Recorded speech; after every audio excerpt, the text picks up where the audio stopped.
Bom dia a todos. Acho que tem gente ainda chegando. Agradecer a presença de quem se dispôs a vir hoje aqui nessa manhã fria, né? Discutir um tema que para nós é muito relevante, quanto universidade, mas também como sociedade civil. A gente tem hoje na plateia diversos grupos com interesses comuns, mas que tornam esse evento mais interessante ainda. Gente da rede de serviços de saúde, estudantes de pós-graduação, de graduação, o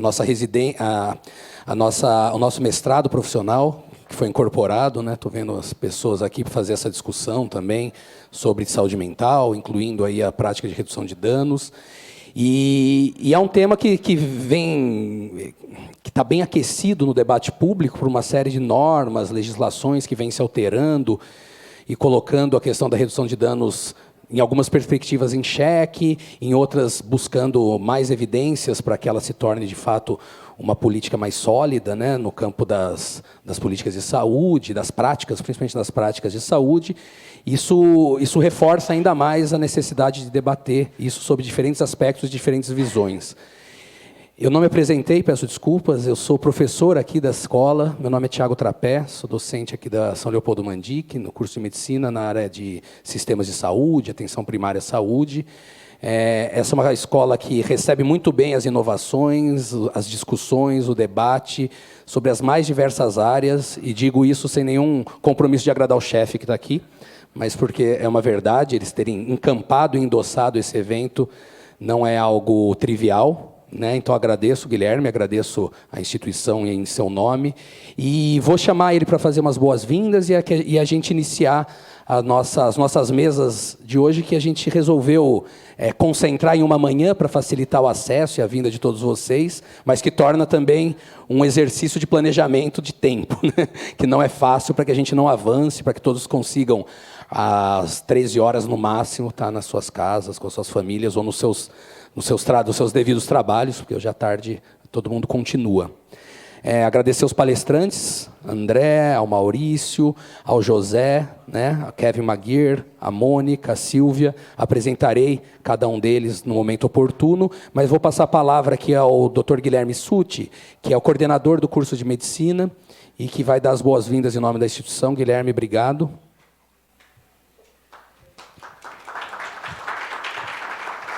Obrigado, Tiago. Bom dia a todos.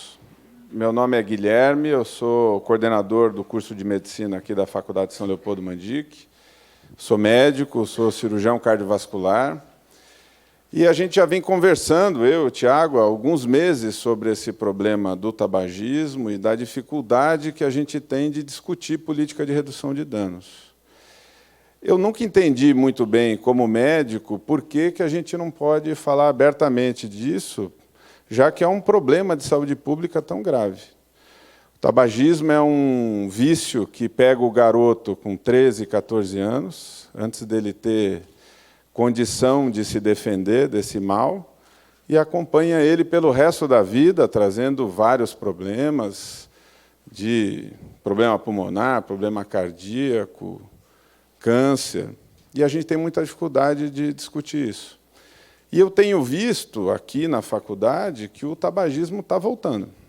Os jovens, eu tenho uma impressão de que os jovens estão fumando mais do que eles fumavam há 10 anos.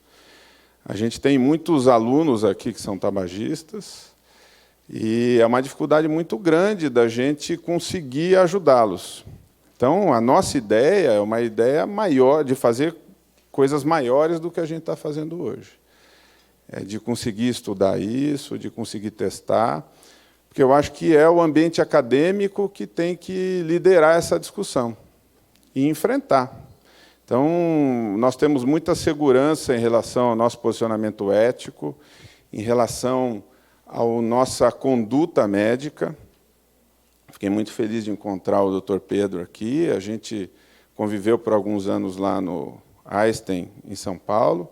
Eu fui cirurgião de transplante cardíaco lá durante alguns anos e vi de perto os efeitos deletérios do tabagismo, que muitas vezes levam o paciente para um transplante cardíaco com todo o custo e com todo o transtorno que isso pode gerar.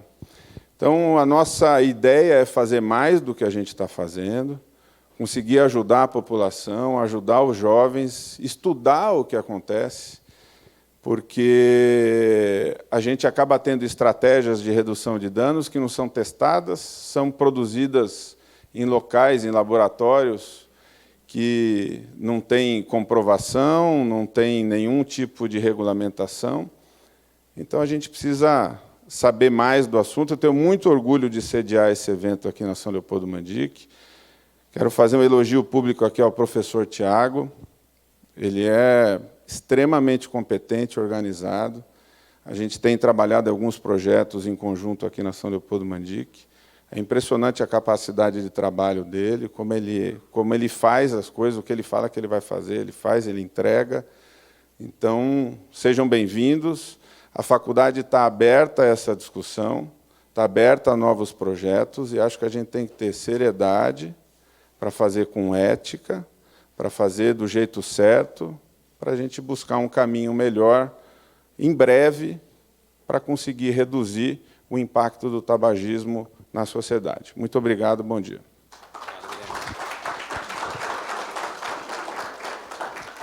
Bom, então, iniciando nossa programação, a gente vai falar nessa primeira mesa sobre as políticas públicas de redução de danos no Brasil, um pouco sobre história e evidências, e é um grande prazer receber você, já chamando ao palco aqui, o Maurício Fiore. Maurício Fiore é pesquisador do SEBRAP, SEBRAP que, conforme conversávamos lá fora, fez 50 anos. Quem tiver interesse, né, o centro que fica sediado na USP, né? Está fora hoje já. Nasceu ali. Nasceu para sobreviver à ditadura, mas com muitos docentes de lá, né, que eram professores de lá. Tem uns artigos nesse fim de semana na Folha, né? O Ilustríssima deu grande espaço, um caderno especial para o SEBRAP, que hoje você é pesquisador. Você pode falar um pouco depois sobre a Platô, essa plataforma que você coordena. Ele é antropólogo e uma figura que vem participando ativamente dos debates sobre política pública de redução de danos. E é um grande prazer te receber aqui na nossa casa, e vai ser um prazer debater esse tema contigo. Obrigado, Maurício. A gente fica por aqui mesmo? Vou botar o relógio para não... mas assim eu não vou me controlar. Obrigado, Tiago. Bom dia a todos e todas. Obrigado muito à Mônica pelo convite, ao Tiago também, que não vi a Mônica há bastante tempo. Estamos aqui, até a gente estava conversando, não vamos falar quanto tempo a gente está nesse campo para não entregar, mas já temos aí, pode dizer que é mais de uma década, vamos botar assim. Fiquei feliz e muito desafiado com esse convite. Confesso que cheguei a pensar se eu deveria mesmo participar, porque eu não sou um especialista no campo do tabagismo ou da redução de danos em tabagismo, e sequer me considero um especialista exatamente em redução de danos. Eu me considero especialista em drogas. O pessoal do SEBRAP brinca que eu sou o drogólogo do SEBRAP, né? Porque estou mais ou menos 20 anos pesquisando nesse campo, e, claro, que fazendo pesquisa sobre outros temas, mas eu já passei, quando você começa a pesquisar o assunto consumo de substâncias psicoativas, que nós chamamos de drogas, e é assim que eu vou chamar aqui, vocês devem saber que não é exatamente a mesma coisa, mas para a gente se entender, nós estamos falando de drogas, né? Você é obrigado, somente no campo das ciências sociais, a passar e a considerar todos os aspectos que vão do uso em si até a passar pelas questões de tratamento, cuidado e atenção, até chegar nesse grande tema que é o da política de drogas, que eu acho que onde a redução de danos, a perspectiva da redução de danos entra. Foi quando eu conheci a Mônica, durante o meu mestrado, eu fiz um trabalho sobre como a medicina participava do debate público sobre drogas, e com isso a redução de danos era parte importante. Inclusive, talvez o André não se lembre, mas o André foi um dos meus entrevistados naquela pesquisa, então já também faz um pouquinho de tempo, então você não tem que lembrar muito, André, né? Já coordenando o GREA na época, né? E nessa trajetória, por exemplo, eu tive a oportunidade, junto com o Luiz Fernando Toffoli, que é professor aqui da Unicamp, de psiquiatria, e a Taniele Rui, professora de antropologia, de fazer a única pesquisa que foi feita sistemática sobre o programa de braços abertos da Prefeitura de São Paulo.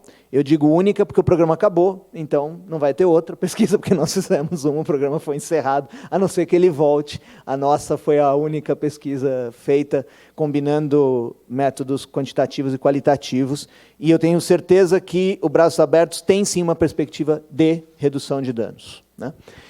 Então, me permitam, me colocaram na fria da primeira fala, a minha fala vai ser de natureza mais conceitual e um pouco histórica. E aí eu acho que ela vai caminhar mais para uma discussão de política de drogas. Eu acho que não dá para discutir redução de danos sem discutir política de drogas. E é isso que eu vou tentar mostrar por quê e um pouco quais são as perspectivas de redução de danos que devem orientar uma política de drogas, que nada mais é do que a maneira como o Estado se posiciona diante do fenômeno do consumo de qualquer substância. Essa é a definição que eu utilizo de política de drogas, que é muito diferente de como a sociedade, que é muito maior que o Estado, mas não deve ser confundida com ele, se posiciona. Só que o Estado não é uma coisa só. Então, nós vamos pensar desde a legislação sobre drogas, que, aliás, o Brasil vai ganhar uma nova em breve, porque passou no Senado essa semana uma nova lei de drogas, que ela muda uma parte da lei de drogas, vai à sanção do presidente, até políticas de atenção lá na ponta, projetos específicos nos municípios, de atenção e cuidado, ou de tratamento, de redução de danos, enfim, a política criminal, carcerária, tudo isso está envolvido na questão de política de drogas.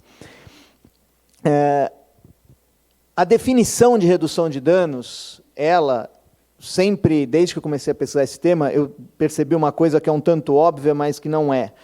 Na verdade, muitas vezes a redução de danos é oposta a alguma coisa, ou seja, oposta à abstinência, oposta a uma perspectiva proibicionista, mas, na verdade, o próprio conceito de redução de danos ele está em disputa sempre. É muito claro isso, que não há um consenso exato sobre o que é redução de danos, nem entre redutores de danos. Isso já aparecia na época desse meu mestrado, lá atrás, já 17, 18 anos, me lembro nas conversas com muitos médicos que tinham perspectivas diferentes de drogas e de política de drogas. Eles diziam, por exemplo, não, eu não tenho nada contra a redução de danos, é que o Brasil não tem uso de droga injetável, então não tem como fazer redução de danos no Brasil, porque essa era uma perspectiva da redução de danos a partir de uma prática muito específica, que era a troca de seringas para usuários de drogas injetáveis, né? Então, é uma disputa, como eu digo, pelo conceito e não só a partir do conceito.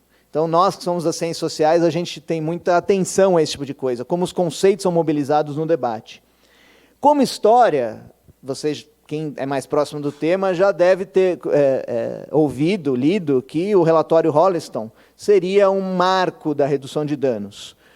Lá na década de 20, na Inglaterra, onde dependentes, principalmente soldados retornados das trincheiras da Primeira Guerra, dependentes de opiáceos, passaram com essa dependência a ter sérios problemas, e o governo, então, a partir desse relatório desse especialista, a administrar opiáceos ou diferentes ou em quantidades menores, buscando ajudá-los nas suas crises de abstinência. Eles estavam dependentes de morfina muitas vezes porque eram feridos, né, ou se acostumaram a consumir a morfina, e depois diminuir progressivamente. Mais para perto, né, as políticas de redução de danos, aí sim, já com este nome, com essa percepção já se colocando no debate, surgem a partir do final dos 70, início dos 80, em países da Europa Ocidental, que vão atuar para principalmente minimizar a transmissão de infecções transmissíveis, né, principalmente HIV/AIDS, a partir de troca de seringas e a partir de cuidados higiênicos com os insumos. E aí que o termo redução de danos se fortalece. Mas, se nós quisermos, e o Marlá, por exemplo, que era um grande especialista no campo, e muitos outros podiam situar a redução de danos lá nos princípios da medicina hipocrática, né? Vendo num dos princípios dessa medicina, que é a ideia do primeiro não cause mais danos. Né? Qual é o cuidado em saúde? É não causar mais danos do que aquele que você está tentando diminuir ou evitar. É o primo non nocere, não sei se minha pronúncia no latim é boa. Né? Meu latim também enferrujado ultimamente. Mas essa perspectiva é muito interessante. Quer dizer, o Marlá e outros dizem, ali estava a base da redução de danos, por quê? Porque como princípio, ela tem a seguinte percepção: nós temos que atender, já com o pressuposto da redução de danos, pressuposto ético, nós temos que atender a qualquer pessoa, independente do que ela faça, né? Quer dizer, é um princípio que não é estranho à medicina, de uma certa maneira, eu não vejo assim, depois os médicos podem me corrigir, mas no caso específico das drogas, as pessoas que não podem, não querem ou não conseguem deixar de usar alguma droga, ainda que essa droga esteja provocando, né, danos, esteja relacionada a danos na vida dela, nós temos que ter práticas de cuidado, de atenção a estas pessoas. Então, é um princípio. A redução de danos, e aí acho que essa é um pouco um tom aqui da minha fala, essas duas perspectivas da redução de danos como um grande princípio ético de não exclusão de ninguém do cuidado em saúde, mas também de técnicas específicas para se fazer isso. Essas duas coisas vão acompanhar. Que técnicas? Depois aqui nós com certeza tem gente muito mais especializada para discutir especificamente técnicas em vários tipos de uso de drogas, inclusive o tabagismo, mas que ficaram mais famosas, essa que eu já citei, a troca de seringas e de insumos, o cuidado com outros tipos de danos fisiológicos causados no ambiente de uso de drogas, por exemplo, fornecer água, parece uma coisa básica, mas, por exemplo, na Cracolândia, onde fiz pesquisa mais diretamente, ter água é redução de danos. Né? Você vai dizer, mas o que a água tem a ver com a diminuição do uso do crack? Em princípio, nada. Tem a ver com a melhora da qualidade de vida daquelas pessoas. Né? Até situações, por exemplo, o famoso housing first, que é a inspiração do de braços abertos. As pessoas estão na rua usando uma substância, elas não estão na rua só por causa disso, não vou entrar aqui nessa discussão, mas elas também têm um uso problemático de crack, e a primeira coisa, né, housing first, a primeira coisa que você tem que dar é um teto para elas, se elas assim desejarem. Dar uma condição digna de moradia, e a partir daí você vai tentar estabelecer cuidados em saúde, sem exigir a abstinência. Nem exigir e nem fazer do uso o critério de exclusão deste benefício, vamos chamar assim, ou desse cuidado que é a moradia. Né? Então, nesses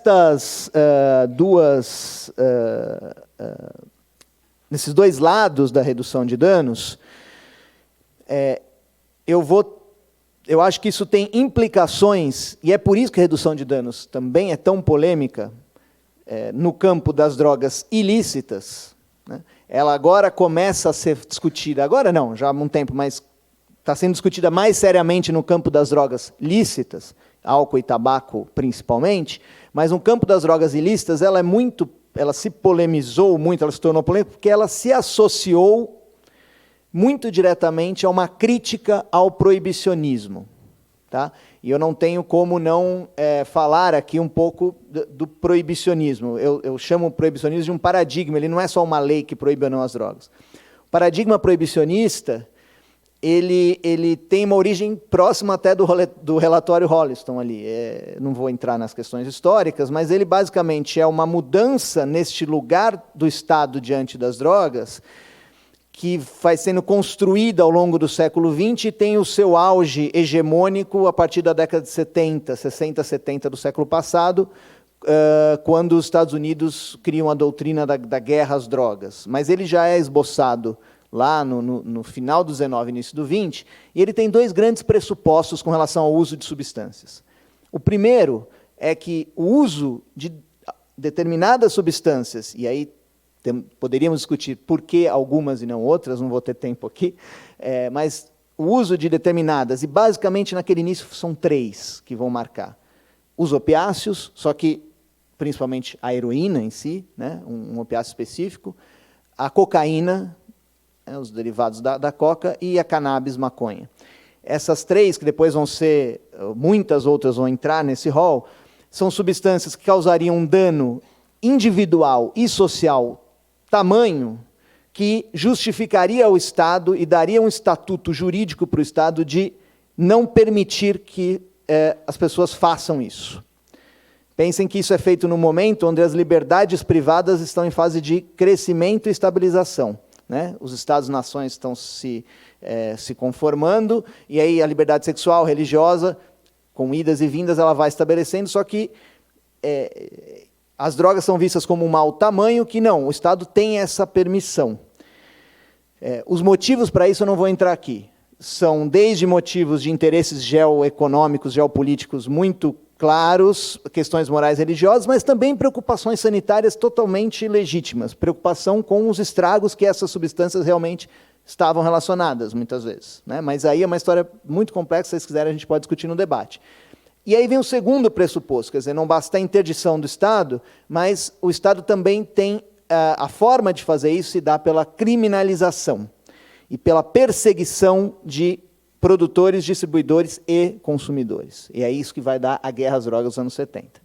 Então percebam que esses 2 pressupostos, eles vão orientar tudo que o Estado vai fazer com essas substâncias, e a redução de danos chega nos anos 70 e 80, nessa nova versão, e diz assim, espera aí, se as pessoas têm problemas com drogas, nós vamos ajudá-las e não vamos exigir que elas parem ou não. Isso já cria um problema com o proibicionismo. E cria um segundo problema, que é, se eu primeiro não devo causar mais danos, qual é o dano maior para o usuário de drogas? Ser preso ou fazer o uso problemático, se for problemático, dessa droga que ele está fazendo? Tem um dano maior na vida do que a prisão? Né? Tem muitos estudos que mostram os impactos sociais e de saúde mental na experiência prisional. Então, a redução de danos entra em choque com o proibicionismo, a sua perspectiva. Isso faz com que ela, assim, como princípio, acabe se orientando e se juntando com o antiproibicionismo. Acho que é até aí que um pouco na nossa amizade, Mônica, a gente se encontra, né? Da experiência da redução de danos, e eu que vinha de pesquisa em ciências sociais, mas de um ativismo de questionamento ao proibicionismo. Claro que isso tem uma dimensão política de discussão, que não vou ter tempo de entrar aqui, mas eu acho muito importante, porque das várias críticas que eu tenho ao paradigma proibicionista, uma das piores não são só suas consequências, quando ele encarcera, ele faz uma perseguição violenta numa sociedade que é desigual e, portanto, vai distribuir desigualmente a perseguição, mas ele também estabelece um critério moral radical de divisão que faz com que a sociedade olhe para o Estado e diga qual é a droga boa e qual é a droga ruim.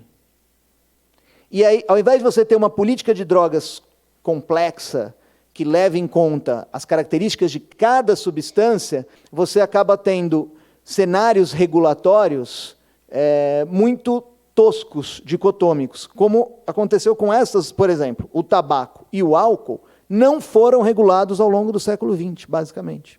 Enquanto a não regulação, ela é uma regulação. É uma política de drogas, não regular drogas. É o Estado dizer, olha, façam aí o que acharem que devam fazer. Se organizem enquanto mercado. Cria alguma regra sanitária básica, pode criar uma taxação, mas eu permito a auto-organização de mercado e de consumo. Enquanto as drogas ilícitas é exatamente o contrário disso. Isso não deve ser consumido, e qual é a melhor forma de fazer isso? Isso não deve existir. Portanto, eu vou combater, então não vou nem discutir se vai ter redução de dano. Não pode existir. Né? E aí, então, eu acho que a gente, para pensar a política de drogas, tem que colocar muita complexidade nessa discussão. Complexidade no sentido de que cada substância e cada padrão de uso dessa substância tem especificidades. Para trazer a discussão para algo mais preciso, eu não vou, assim, a promessa de que eu ia apresentar evidências aqui da redução de danos, é muito difícil, é por isso que eu preferi discutir a questão de política de drogas, porque a ideia das evidências em política de drogas, elas terminam num debate enviesado, com perguntas que aparecem, por exemplo, o que funciona mais? Proibir ou liberar? O que protege mais a saúde pública? Eu permito que se venda maconha, por exemplo, ou não? Eu permito que se vendam vaporizadores e cigarros eletrônicos, ou não? Eu protejo a saúde com isso? O que vai proteger mais os jovens?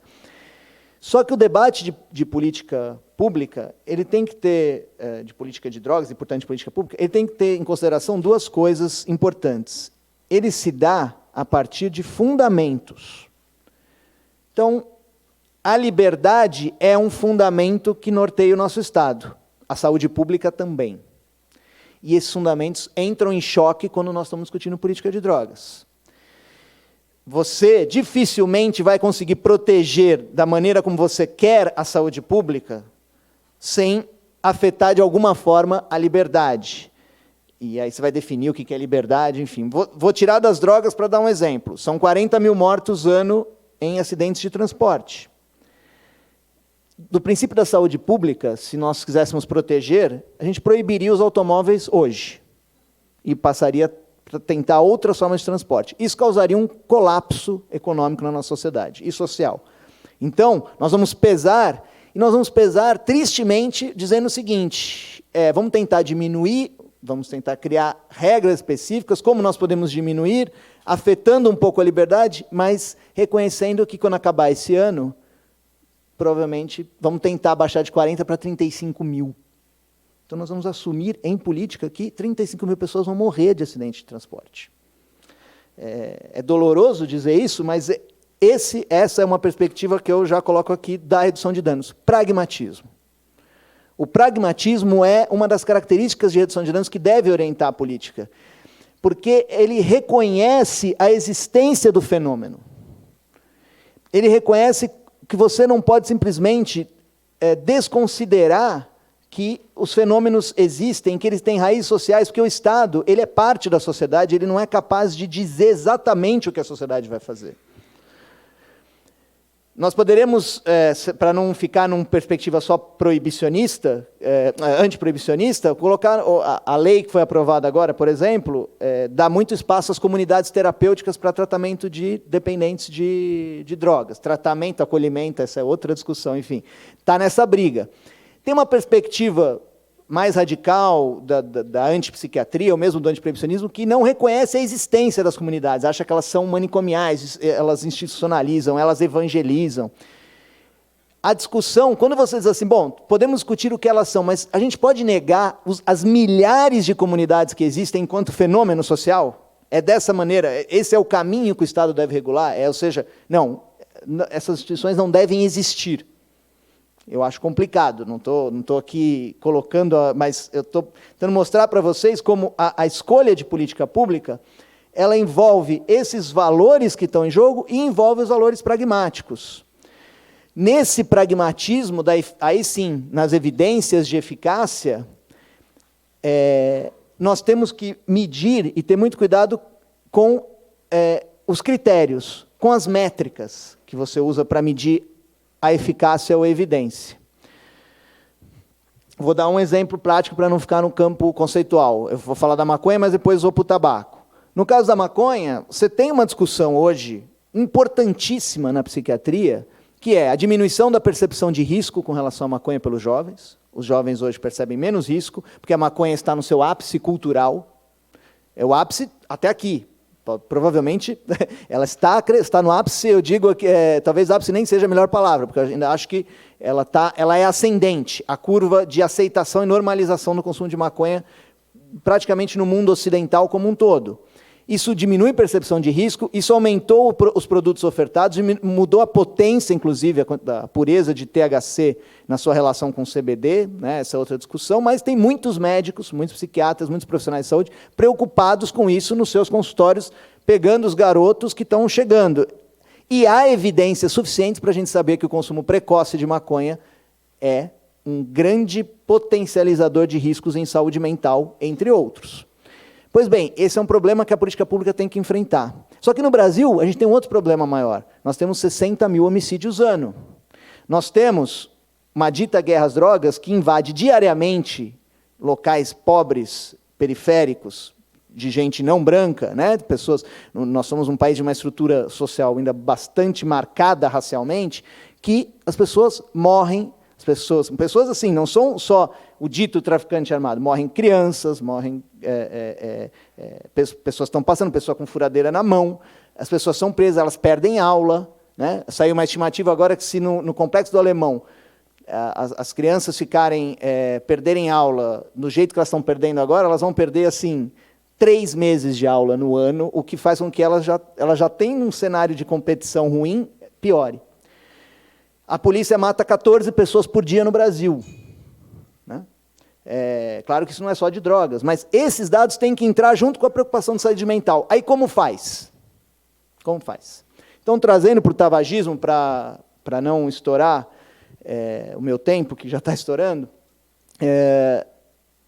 você tem esta perspectiva de redução de danos, de pragmatismo, de reconhecimento que o fenômeno existe. Eu acrescentaria uma terceira, que os fenômenos de drogas são dinâmicos, portanto, política de drogas nunca é uma coisa que você vai decidir agora, e esta é a melhor política para daqui 20 anos. Não será, porque é um fenômeno cultural, para todas as drogas, que muda muito. No caso do tabaco, você tem uma discussão que está sendo colocada agora com relação aos cigarros eletrônicos e com a regulação ambiental que foi produzida pelo tabaco. E aí eu vou dar os meus palpites aqui. No consumo de todas as drogas, o controle ambiental já se mostrou como mais eficaz. A prevenção e a ciência da prevenção, e aí uma pessoa com quem eu aprendi muito ao longo, que é a professora Zila Sanches, da Unifesp, uma das grandes, se não a maior especialista em prevenção do país, você tem projetos de prevenção ao uso indevido que podem ter impacto e tal. Mas o controle ambiental é já demonstrado a melhor forma de controle, no sentido de a melhor forma de prevenção. Ponto de venda, custo, onde pode usar, quem pode usar, como pode usar. Né? Por quê? Porque o papel do Estado, nesse caso, é o de ser contra-hegemônico. Hegemônico em que sentido? Vamos pegar o exemplo do álcool, mas serve para o tabaco.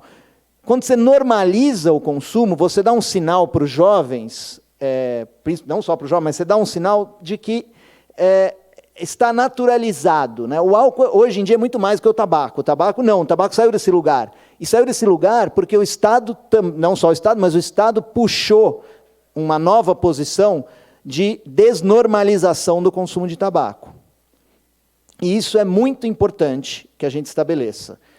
Nesta posição do Estado, e por que ele tem que fazer isso? Porque ele sabe nas evidências de todo o potencial de dano que essas substâncias podem causar. E aí você está jogado com um dilema.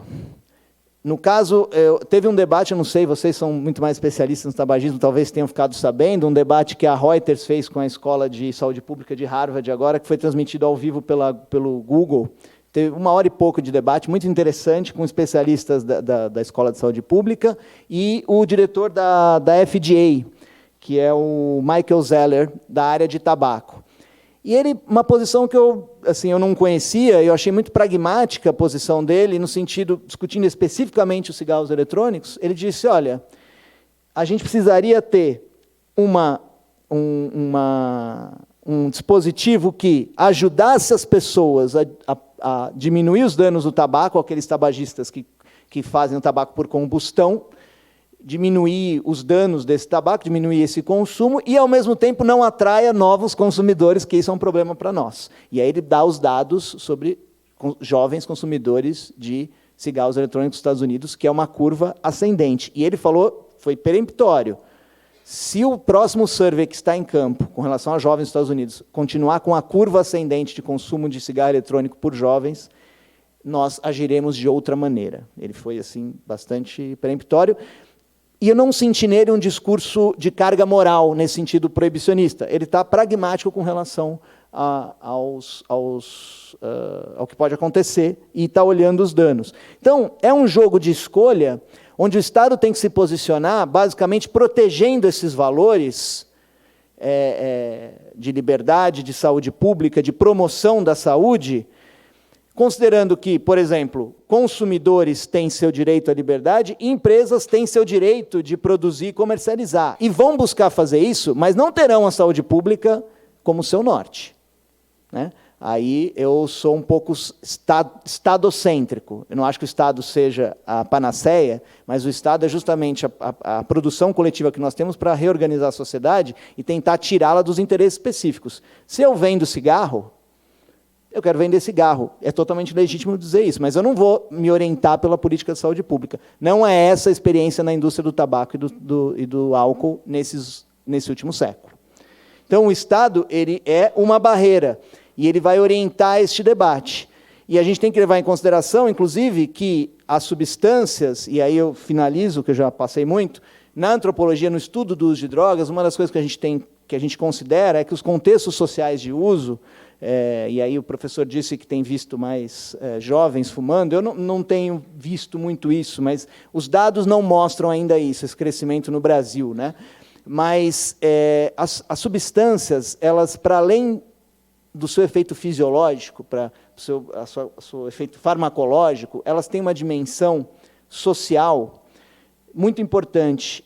É nessa interação entre o fisiológico e o individual social que se dá agenciamentos da substância. Então, o tabaco fumado, ele teve um agenciamento social fortíssimo ao longo do século XX. Então, inclusive a questão da fumaça, tem vários trabalhos sobre isso, né? A fumaça que você ingere. Isso é muito diferente de você fumar, de você injetar uma substância ou tomar um comprimido. Os cigarros eletrônicos mudam esse agenciamento. E a gente tem que estudar mais que tipo de agenciamento o cigarro eletrônico, por exemplo, dá a esses jovens. E aos mais velhos também, né? O agenciamento que eu estou chamando aqui é desde a embalagem e o jeito que você compra e como você consome, até os efeitos que você sente. Agenciamento é um jeito que nós, cientistas sociais, alguns estamos tentando escapar dessa ideia do efeito de uma droga, porque isso é uma discussão muito médica ou muito bioquímica. Para além do efeito, você tem agenciamentos. Então, assim, a roda de maconha, ela é parte da maconha, ela é parte do agenciamento. O cenário de consumo de crack de rua é um agenciamento junto com o crack. A maneira como você compra o crack, o preço do crack. É um conjunto de coisas. E nos Estados Unidos, ao que parece, há uma relação com os vaporizadores fortíssima do agenciamento juvenil, que merece ser mais estudada. Então, já deu aí meus 30 minutos, espero não ter sido confuso nessa digressão sobre política de drogas e redução de danos, não quis escapar do tema, mas escapei das evidências, mas acho que já que era o começo, para jogar aí alguns dilemas que a política de drogas nos coloca. Obrigado.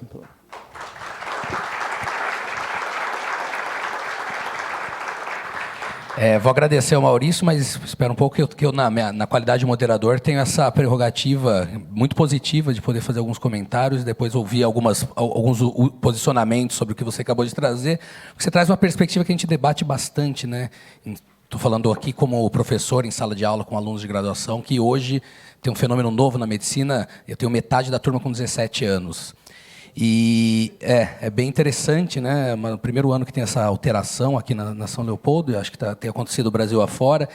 E com 17 anos existe sempre uma pergunta que eu faço quando eu vou falar de políticas de saúde, que é a área que eu leciono, que é até que ponto o Estado tem direito de intervir na sua vida? E a resposta deles é sempre pouco, não deve, com razão, eles são jovens, eles não querem que o Estado entre na vida deles. Mas quando eu problematizo, e se houver algum caso de meningite no seu vizinho? Você acha que o Estado deve vacinar as pessoas ao redor? Aí eu acho que sim. E se tiver um usuário de droga em problema, o Estado deve interná-lo? Aí eu acho que sim. Então existe um distanciamento entre a questão que você iniciou, de um paradigma, e do que isso se configura numa prática cotidiana, social, em que todos nós estamos inseridos. né? E aí dá para discutir sobre esses dois aspectos. A visão do uso da liberação é uma visão de uma lógica liberal, de Estado liberal, né?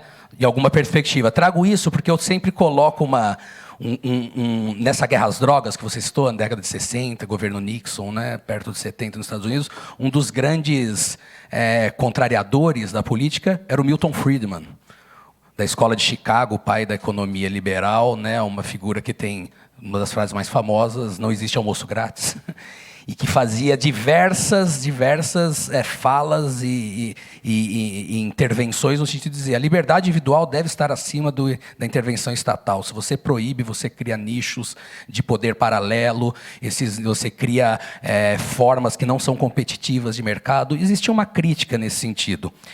Do outro lado, existe uma saúde pública que nasce, aí, trazendo o Jon Snow, que eu falo para os alunos que não é o Jon Snow do Game of Thrones, é o Jon Snow médico inglês, que fez todo o mapeamento da cólera em Londres e fez uma intervenção, né, ambiental, travando, sem conhecimento de micro-organismo, fechou um poço e acabou, aí sim, com uma epidemia, com um surto de cólera que ocorria. E, nesse momento, o Estado começa a assumir. Nós devemos intervir diretamente em atividades, em ambientes, em condições, né, em práticas, etc.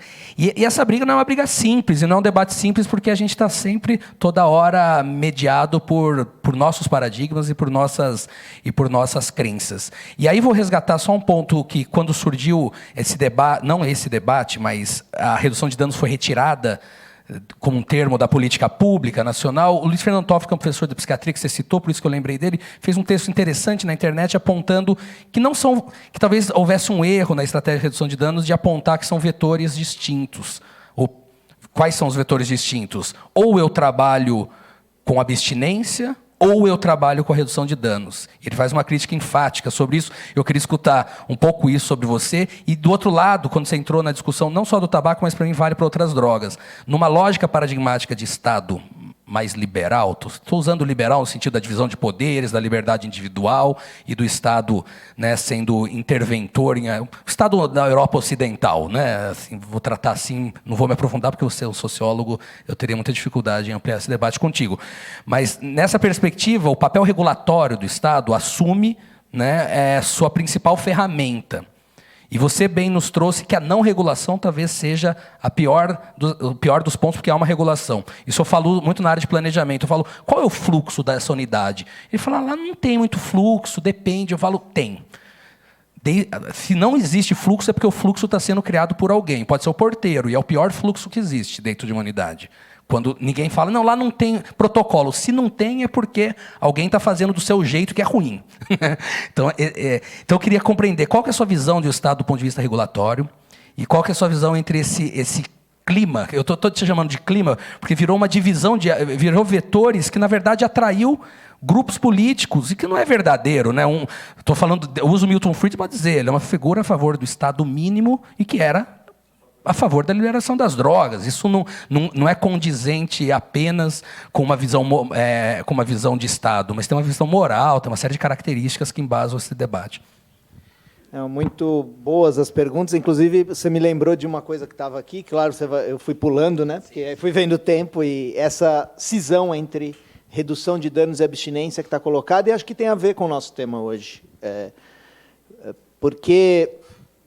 se por um lado eu frisei que eu não tenho ilusões quanto às motivações de quem produz e vende tabaco com relação à saúde pública, por outro lado eu percebo uma perseguição moral ao consumidor de tabaco que cresceu muito nos últimos tempos. Há trabalhos sobre isso também. Esse foi o fundamento do proibicionismo. Então, eu acho que a ideia... Quando se opõe à redução de danos à abstinência, é, do mesmo jeito, uma tentativa de nublar o debate. Isso está sendo feito agora. Por quê? Bem resumido, para a gente não... Porque a abstinência, se uma pessoa faz uso problemático de uma substância, ela para de usar, diminuíram os danos? Sim. Então, é redução de danos também. A abstinência não está fora do objetivo de um redutor de danos. Você pode dizer, eu conheço um que ele diz que não, que é melhor... Bom, mas aí é uma perspectiva individual. A política de redução de danos, as suas concepções, não excluem a abstinência né, do seu rol de objetivos. Ela só não pressupõe a abstinência como parte do cuidado e do tratamento. É evidente que tem uma diferença entre tratar na abstinência, na internação, e do que vão fazer políticas de redução de danos. Aí são perspectivas. Só que a gente sabe de uma coisa, isso eu aprendi muito com o Toffoli também, e outros psiquiatras, que assim, tratamento para uso problemático de diversas drogas, ele normalmente dá errado diversas vezes, seja qual for. Pode ser o da internação da comunidade terapêutica. Bom, a internação involuntária é o que mais dá errado. Isso é engraçado, porque quem diz isso são alguns médicos que estão lá defendendo essa nova lei que está botando involuntária. Tem médico que tem paper dizendo que a involuntária é inaceitável, não funciona, e que defende essa lei. Aí são essas incongruências da política. Mas essas duas coisas não se opõem, né? Não deveriam se opor na política pública. Então, acho que isso é falsa cortina de fumaça, que interessa muito a quem, por exemplo, coloca o CAPS como redução, trabalhando em redução de danos, né? Dizendo que o CAPS nunca fez nada. Os CAPS, principalmente os CAPS AD, tem uma série de problemas. Da sua falta de estrutura, a sua falta de resposta rápida a algumas questões com relação a drogas. Mas dizer que é porque eles praticavam a redução de danos e por isso eles não funcionavam, aí é só desonestidade intelectual para nublar o debate. E, já ligando com a sua segunda pergunta, para talvez ter tempo aí de debate, é curioso essa coisa do liberal, da intervenção. Nas ciências sociais, a gente sempre coloca o conhecimento e a discussão como ela é sempre situada, né, de onde você fala. Agora ficou mais famosa a história do lugar de fala. Mas não é tanto lugar de fala de identidade, é lugar de fala do ponto de vista material na sociedade. Dois exemplos, né? Um liberal clássico, criador um pouco da concepção da democracia inglesa, John Stuart Mill, que é sempre apontado pelos antiproibicionistas como um cara que dizia: se não há dano a terceiro, não há crime. Portanto, completamente contrário a você proibir o álcool, na época que era a questão dele, ou qualquer outra droga. Ele também era o cara que dizia que o Estado devia intervir de alguma forma para as pessoas pobres não terem filhos, porque isso era um problema para a sociedade. O Friedman, grande liberal, inspirou a Escola de Chicago e tudo que foi chamado depois de neoliberalismo, tinha essa postura com as drogas, mas não hesitava em apoiar uma ditadura como a do Pinochet para que aqueles princípios econômicos fossem garantidos num contexto sem liberdade política e social. Por isso que a gente tem que ter muito cuidado quando discute política de drogas, para ver quem está falando da onde, com que interesses, porque não é tudo no principismo. É um pouco isso que eu queria dizer. Nós temos princípios. Eu me considero um antiproibicionista, mas precisa ter cuidado, porque a discussão... Por exemplo, eu defendo a regulação da maconha, defendo.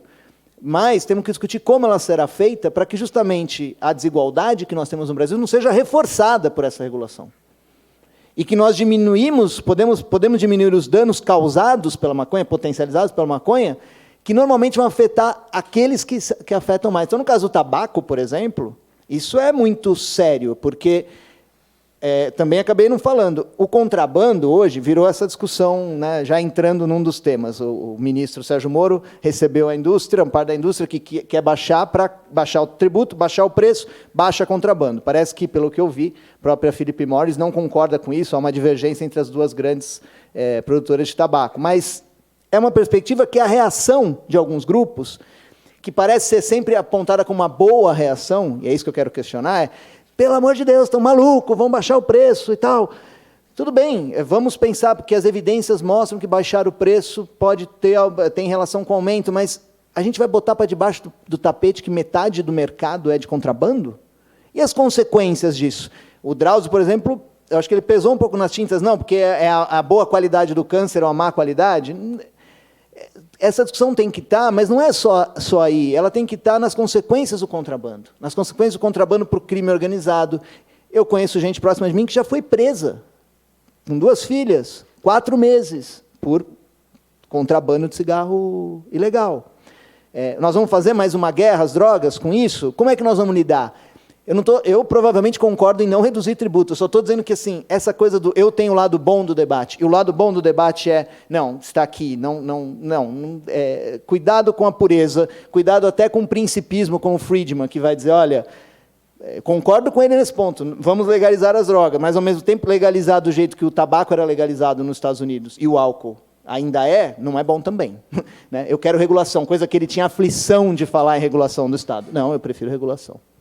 Então, não sei se eu tinha... Não, respondeu, acho que é bem interessante para a gente iniciar também essa nossa jornada, trazendo essas perspectivas. Eu imagino que talvez tenha pessoas que queiram fazer algum tipo de pergunta, questionamento, mas a gente organizou a mesa ao final com todos os palestrantes, porque muitas coisas vão se sobrepor, vão se complementar, e a gente vai abrir para o debate posteriormente.